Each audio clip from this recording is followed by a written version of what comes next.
Saya teringat kisah seorang ibu di Mesir. Ini kisah nyata dan terjadi sekitar 20 tahun yang lalu lah di Mesir. Jadi ada seorang ibu janda dengan satu anak bayi dan tidak ditinggali apa-apa oleh suaminya. Suaminya meninggal dalam keadaan miskin.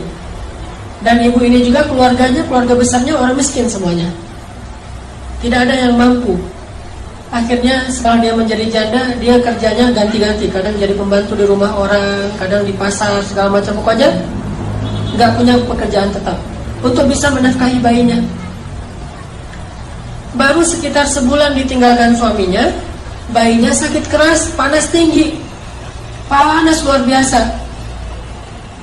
Terus panas tinggi, mau dibawa ke rumah sakit, nggak punya biaya, beli obat aja nggak ada duit, makan aja belum hari itu.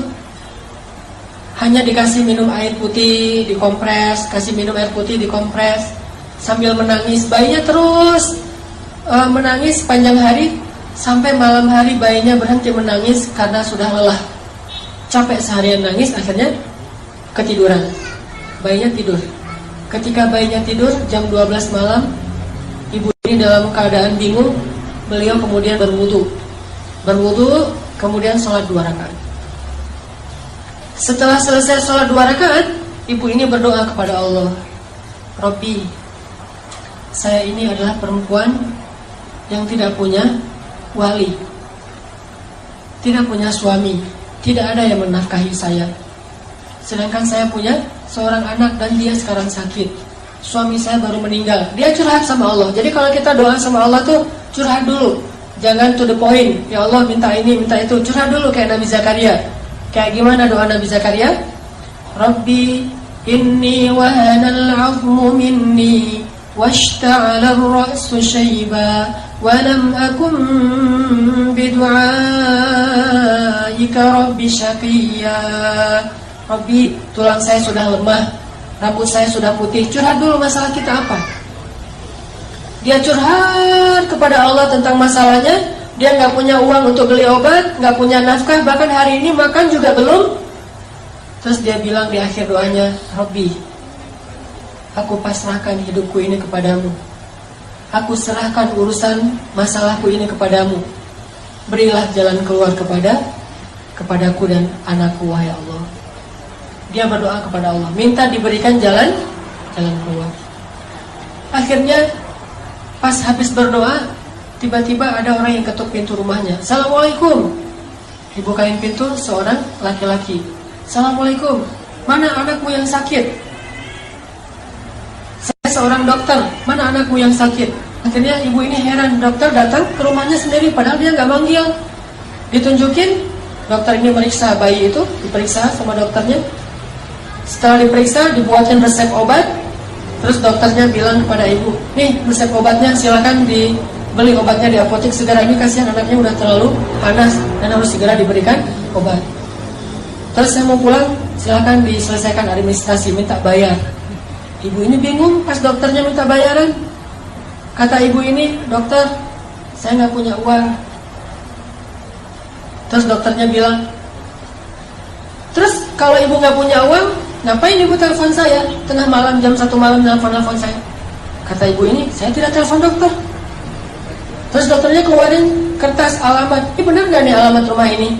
Tadi yang nelfon soalnya nyebutin alamatnya ini nih. Kata ibu, benar ini alamat rumah saya. Terus mana laki-laki yang tadi nelfon? Kata ibu ini, saya gak punya suami, gak ada laki-laki di rumah. Ini telepon aja ibu, gak ada di rumah. Handphone atau telepon rumah gak ada. Baru dokter ini curiga. Terus siapa yang tadi menelpon dokter tengah malam jam 1? Sekitar 15 tahun yang lalu lah terjadi di Mesir. Dokter ini duduk, tanya kepada ibu, sebetulnya apa yang terjadi? Apa yang terjadi tadi jam 1 malam? Ibu ini cerita kondisinya, masalah anaknya. Terus dia cerita jam 1 malam tadi dia baru telepon Allah.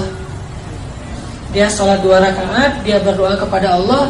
Entah gimana ceritanya, entah malaikat, entah manusia, pokoknya Allahu alam, Allah yang mendatangkan dokter itu ke rumahnya.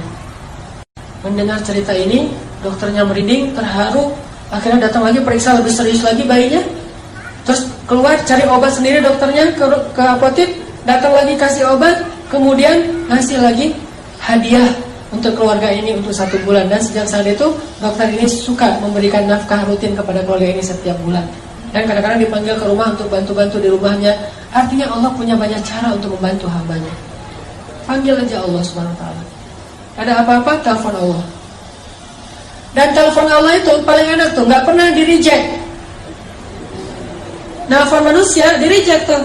Nelfon, kan suka ada tulisan saya lagi meeting, lagi nyetir, kan ya. Atau lagi galau gitu kan, bisa juga custom, bisa tulis sendiri lagi galau. Itu kalau nelfon manusia. Kalau nelfon Allah, gak pernah Allah nge-reject telepon hambanya. Ujibu da'watad da'i idza da'an. Saya pasti akan ngangkat telepon orang yang nelfon saya. Kalau kita analogikan dengan telepon, pasti Allah angkat. Sesibuk apapun Allah, kulla yaumin huwa fi sya'n. Setiap hari itu emang Allah sibuk, tapi Allah gak pernah disibukkan. Sibuk ya, tapi disibukkan gak? Allah punya banyak urusan ya, tetapi tidak pernah kewalahan. Telepon Allah. Dan telepon Allah itu gak perlu hafal nomornya. Aduh, nomor telepon Allah berapa ya? Belum di save misalnya.